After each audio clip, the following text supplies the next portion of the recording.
Siphinde sibingelele futhi balaleli bazalwane nonke emakhaya egameni lelihle lenkosi yethu Jesu.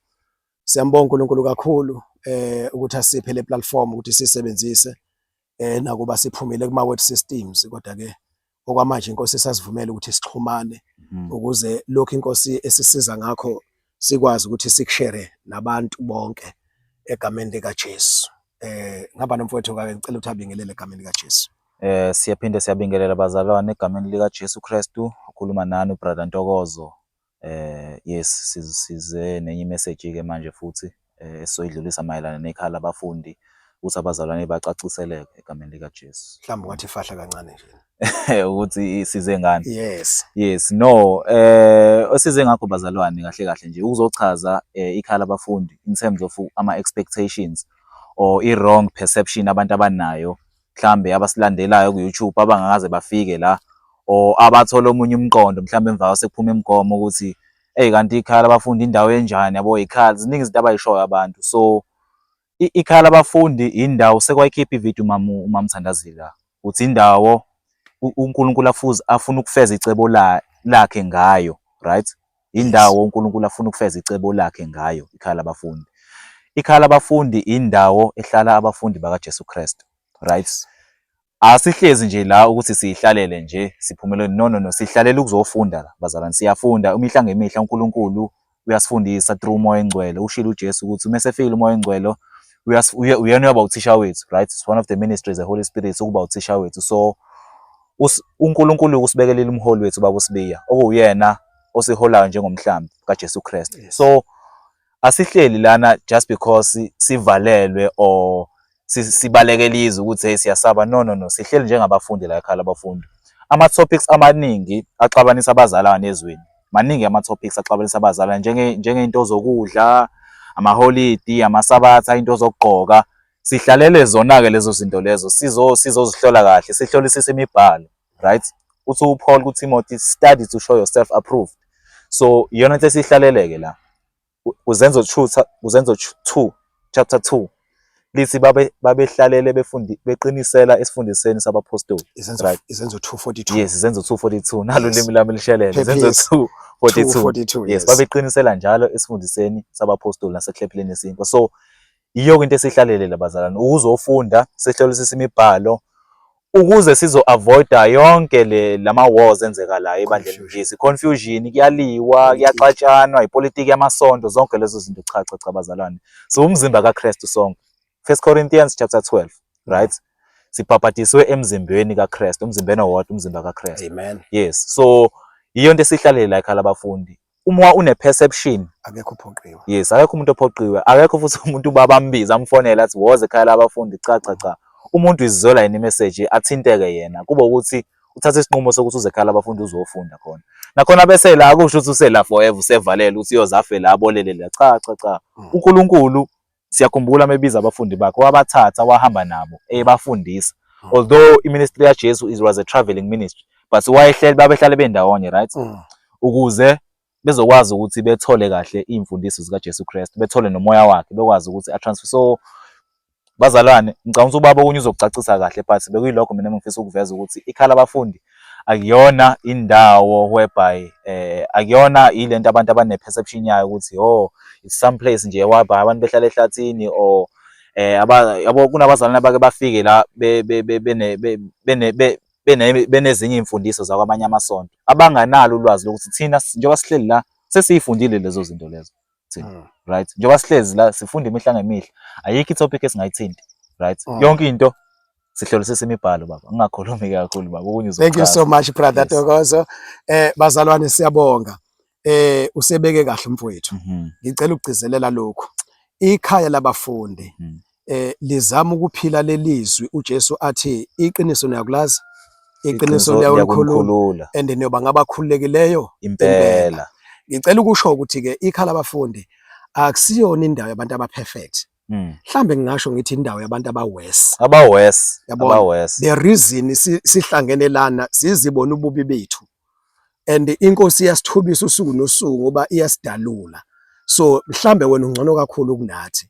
So ke mawufika ekhaya labafundi abanye bashawa mhlambe ukuthi masefikile umuntu ubecabanga indawo ethila angazi labantu abangcwele nje yabona no asisho ukuthi thina singcono instead singathi abanye abantu bangcono kunathi njoba silana njena sizofuna ukuthi uNkulunkulu asisize sibe ngcono so ke uNkulunkulu uyasifundisa ukuhlonipha abanye ukuhlonipha abazalwane ikhona ifite engangasho kuyona sikhuluma ngemgomo ukuthi ke ikhaya labafundi indawo lana esizokwakhiwa khona silungiswa khona yes sikwazi ukuthanda umunye umuntu so ke ngifisa ukugcizelela lokho ukuthi ikhaya labafundi akusiyona indawo yabantu abaperfect ngicela ukusho lokho mhlawumbe kuzozwakala kahle akuyona indawo yabantu abaperfect mhlawumbe ngisho ukuthi indawo yabantu abawes so number 2 ubrother mayethinta lana ukuthi siyafunda ama-topic amaningi siyawathinta so ungenzeka ufike ekhaya labafundi ufike uthole ukuthi indlela esigqoke ngayo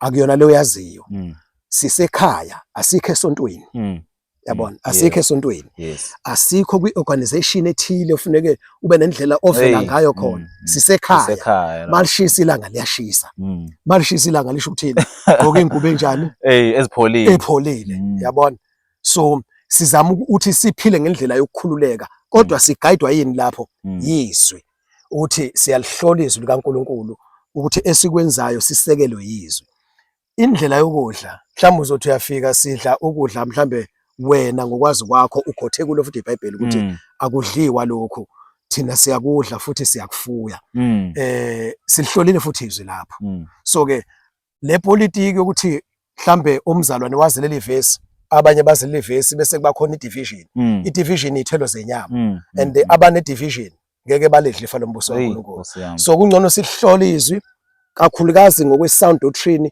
yenkosi yethu uJesu Kristu ukuthi wafundisa kanjani waphila kanjani so sibheke ibandla laqala sibheke abapostoli bakaJesu sebeshumayelile bafundisa babhale incwadi ukuthi lithini iBhayibheli sibheke incwadi yesambulo so silihlole izwi kaNkulunkulu sikhule futhi ekumazini uNkulunkulu usebenza kanjani icebo lakho mhlaba ungakasekelwa lalithini then icebo lakho umhlaba ungakangenwa isono lalithini so emva bese ngene isono lithini emva kuba isono esezidlulile seqonqotsha uSathane nayo yonke ububi lithini icebo lakhe siyakuhlola konke lokho bazalwane so ke ngenzeka ukuthi uyafisa ukuze ekhaya labafundi ngicela ukuthi mawufika ekhaya labafundi whatever uyibonayo mhlambe okubonayo kuyaphambana lokho kwaziyo ungcono uthubuze ungayigcina ungasakhululekile ungasekho comfortable ngoba mhlambe uyasaba ukubuza mhlambe ubona indlela okuphilwa ngayo ubona ngazathi iyaphambana naleyo utshelwe yona ukuthi ubungcwele la ekhaya labafundi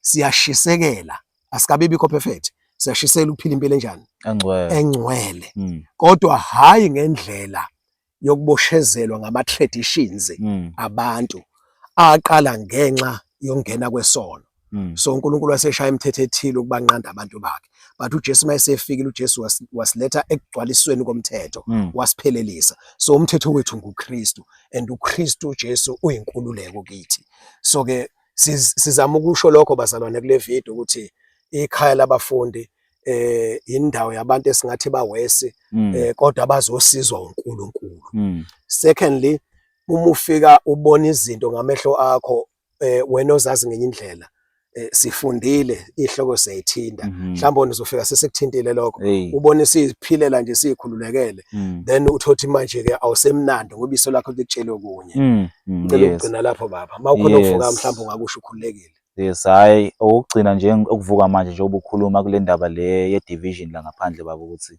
iliqedile kakhulu uthando and one of the main things esifunda la ekhala abafundi uthando is number 1 umyalo kaJesu lo uthando ukuthi masithandane so uma uza la ekhala abafundi sicela ukuthi uvume ukushintshwa uguqula ingqondo yakho ukuthi ukwazi ukuthi ukuthanda umunye umzalwane even though umbone ukuthi mhlambe usane shortcoming endaweni ethile o akakambuleleke endaweni ethile o akakasizakala endaweni ethile funda ukuthi umthande lo mzalwane lo ukuthandana iyona into ebalekile yabo uthando lusibekela zonke izono right so yayilokho bazalwane ukuba sithandane futhi uJesu uthe siyokwazeka ngalokho ezweni lokho ukuthi siyathandana njengabafundi bakhe so yayilokho baba thank you so much brother enye into ekusizayo lapho ukuthi uthande ngoba kungenzeka usole umzalwane uthi wena wenza wrong kanti inkinga ingakuwena ulwazi ongakabe nalo mzwana usulithola ulwazi ngeke ushawa amahloni ukuthi ngambuka kabi umzalwane then usubona ukuthi hawu kanti imini bengazi so ngoba siyalihloliswa inhloso yekhala abafundi baka Jesu Kristu sifuna impilo kaJesu sihlola impilo kaJesu sihlola impilo yombuso kaNkuluNkulu sihlola icebo likaNkuluNkulu siyabonga kakhulu ke bazalwane hawu haleluya siyabonga baba lokho amen amen